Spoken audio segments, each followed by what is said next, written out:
Olá, pessoal. Vamos dar início à nossa eletiva Geografia para o Enem. Sejam todos muito bem-vindos. E nós vamos começar os nossos estudos falando sobre a primeira Revolução Industrial.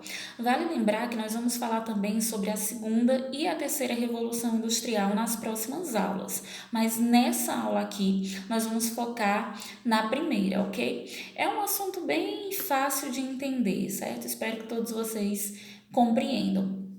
Bom, inicialmente a gente tem que entender que a Revolução Industrial ela consistiu em um conjunto de mudanças econômicas, sociais e tecnológicas ocorridas lá na segunda metade do século XVIII na Inglaterra, certo? É importante a gente saber que depois ela vai, se expandir aí por diversos outros países, mas inicialmente ela vai estar presente lá na Inglaterra, certo? E antes da Revolução Industrial, a gente precisa entender como é que se davam as relações, de trabalho, as relações de produção.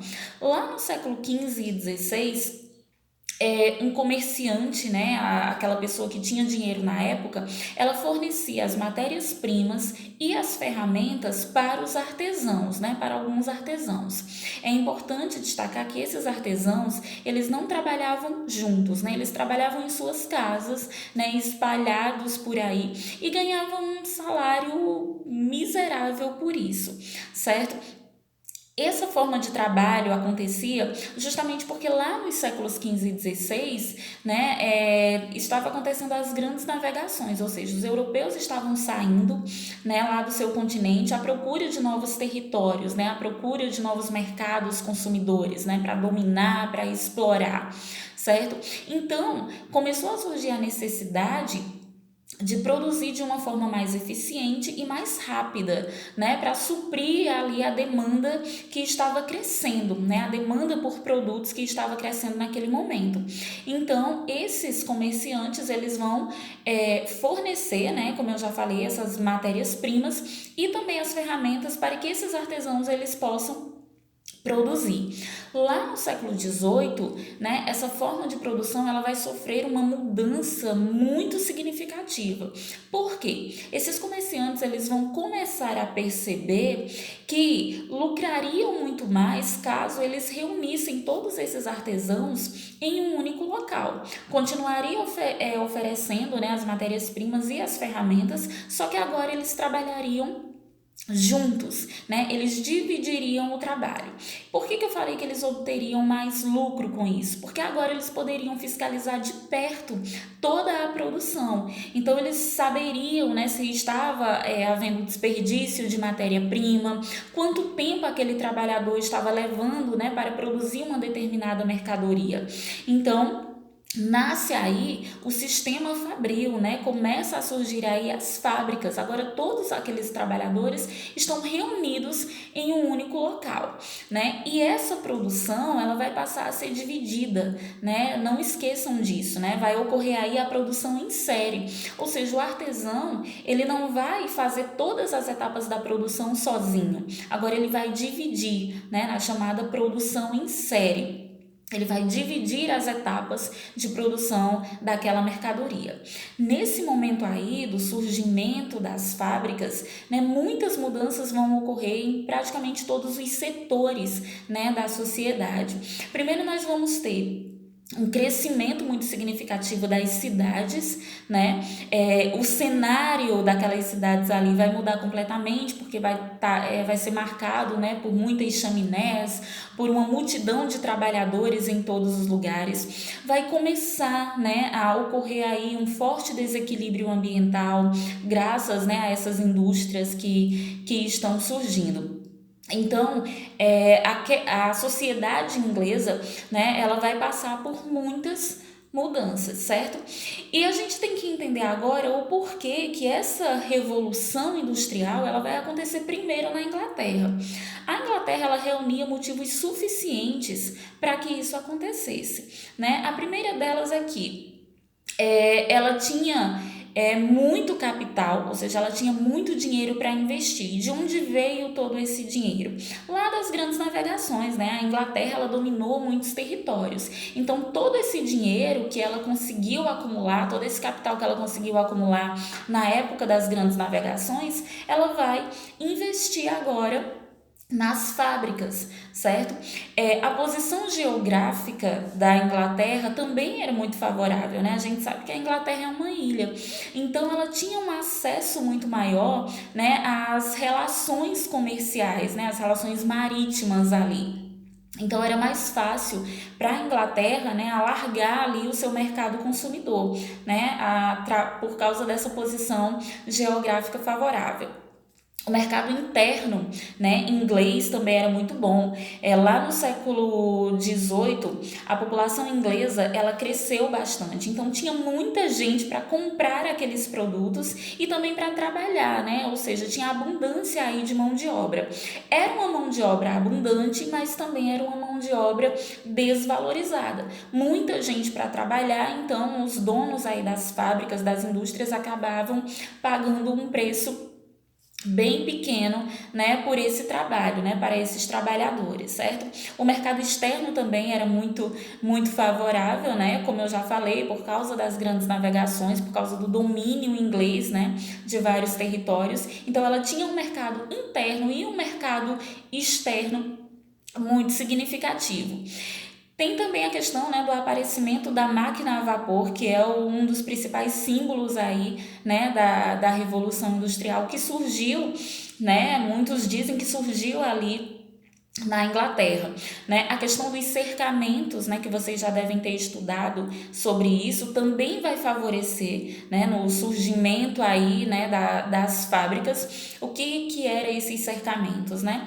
Muitos fazendeiros, donos de terras aí, para criar ovelhas, eles acabaram cercando, né, as suas terras e expulsando alguns trabalhadores dali. Então, esses trabalhadores, né, que se viram naquele momento sem ter uma moradia, né, sem ter um emprego, eles acabam indo para as cidades, né, onde estavam surgindo aí as fábricas, à procura de emprego, à procura de melhores condições de vida. Então, o êxodo rural ele vai se intensificar muito nesse período.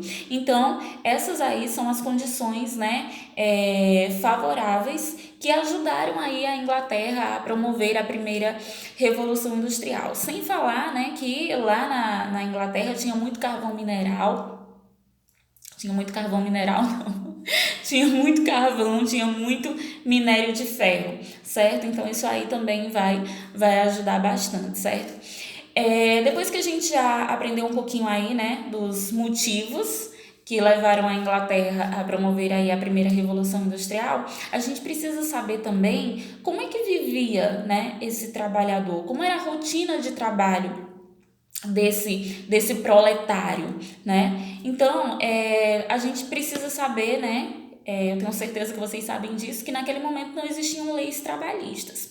Então, não existia nada que protegesse, que amparasse esse trabalhador. Então, nós vamos ter pessoas, né, que vão trabalhar 16, 18, até 20 horas por dia. É muito tempo, gente. Não sobrava tempo para absolutamente nada. Então, se essa pessoa ela trabalhava 18 horas por dia, ela não podia morar muito distante da fábrica, não é? Afinal de contas, ela não tinha tempo para estar se deslocando.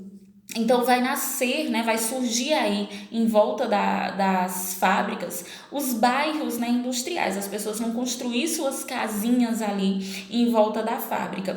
E eram bairros muito sujos, né, não existia essa preocupação com higiene. Justamente por isso, milhares de pessoas vão morrer durante a Revolução Industrial de cólera, né, justamente porque não havia essa preocupação com a higiene, né? Muitas famílias também moravam juntas na época, né? E todos os membros da família trabalhavam nas fábricas, né? O marido, a esposa e os filhos. Nós vamos ter uma exploração muito grande do trabalho infantil. Então, essas crianças, desde os 6 anos, elas começavam a trabalhar nas fábricas, né? E não era um trabalho mais leve porque elas eram crianças. Pelo contrário, era um trabalho exaustivo também, né? Então elas trabalhavam muitas horas por dia e ganhavam quase nada por esse trabalho. As mulheres também trabalhavam exatamente, né, igual os homens, porém ganhavam menos. Bem menos, na verdade. Então, essas crianças, elas perdiam completamente a sua infância. Vale lembrar que não foi a partir da Revolução Industrial que as crianças começaram a trabalhar. Não, elas já trabalhavam antes, né? Só que elas trabalhavam no campo. Então elas tinham um pouco mais de tempo, né? Agora, com o patrão, né, do lado, com o dono da fábrica do lado, essas crianças elas trabalhavam de forma exaustiva e o dia inteiro. É importante a gente destacar aqui que a gente pode até pensar, né? Ah, mas professora, é criança trabalhando, né? Que absurdo, não pode. A gente precisa entender que essa noção de criança, né, ela não existiu desde sempre, né? Essa questão de que criança, ela precisa ser protegida, né? Ela requer cuidados maiores, ela não pode trabalhar. Não, né? A criança, né, ela era vista como um adulto em miniatura. Tanto é que se você olhar fotos antigas, né? Se você for no Google e olhar aí fotos de crianças trabalhando na Revolução Industrial, você vai ver que elas estavam vestidas exatamente como pessoas adultas, né? Então não existia essa noção de criança que a gente tem hoje. Certo? Então nós vamos ter o crescimento das cidades, nós vamos ter um desequilíbrio ambiental, nós vamos ter mudanças nas relações de trabalho, né? Nós vamos ter também aí uma exploração do trabalho infantil. Todas essas questões, elas vão vir com a Revolução Industrial, com o advento da Revolução Industrial. E é muito interessante, é muito importante que a gente analise, né, por esse lado aí, certo? Então, eu vou parar aqui para o vídeo não ficar muito longo, né? Tem muitas coisas ainda para falar sobre a primeira Revolução Industrial, mas a gente pode continuar, né, nos outros vídeos em que a gente vai falar sobre a segunda, sobre a terceira Revolução Industrial, mas eu espero que de uma forma geral vocês tenham entendido um pouquinho aí, né, de como se deu esse processo. Ok? Então, leiam mais sobre esse assunto e a gente se encontra nas nossas próximas aulas. Então, um cheiro aí para todos.